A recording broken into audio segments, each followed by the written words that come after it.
एक राज्य में एक राजा शासन करता था।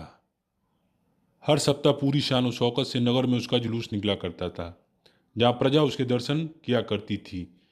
एक दिन एक नन्हा सा चूहा उसी राजमार्ग से किनारे किनारे कहीं जा रहा था।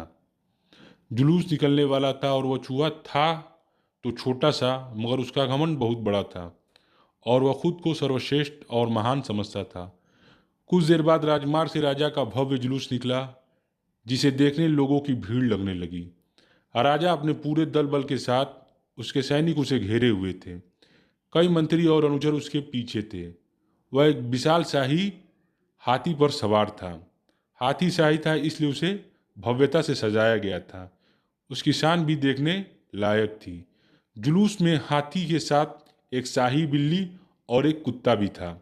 राजा का जुलूस देखने को उमड़ी भीड़ राजा के साथ साथ उसके शाही हाथी की भी प्रशंसा कर रहे थे।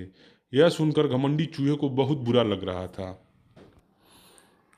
वह हाथी को गौर से देखने लगा, फिर सोचने लगा, इसमें ऐसी क्या खास बात है जो मुझ में नहीं। मैं भी उस जैसा ही हूँ। मेरे पास भी 2 आँख, 2 कान, 1 नाक और 4 पैर हैं। फिर उसकी इतनी प्रशंसा क्यों? उसके विशाल शरीर के कारण, लंबी सूंड के कारण, छोटी छोटी आंखों के कारण, या फिर झुर्रीदार चमड़ियों के कारण? किस कारण? एक बार तुम लोग मुझे देख लो, उस हाथी को भूल जाओगे। मैं हाथी से ज़्यादा महान हूँ। चूहा ये सब सोच ही रहा था कि शाही बिल्ली की नज़र उस पर पड़ गई और उसकी लार टपकने लगी। जुलूस छोड़ वह उसकी ओर लपकी। फिर क्या था?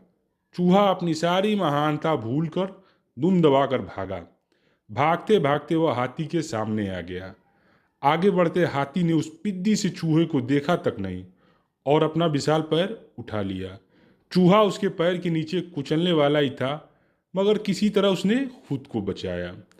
वहां से बचा तो खतरनाक कुत्ता सामने था, जो उसे देखकर गुर्राया। चूहा पूरी जान लगाकर वहां से भागा और राजमार्ग के किनारे स्थित एक छेद में घुस गया।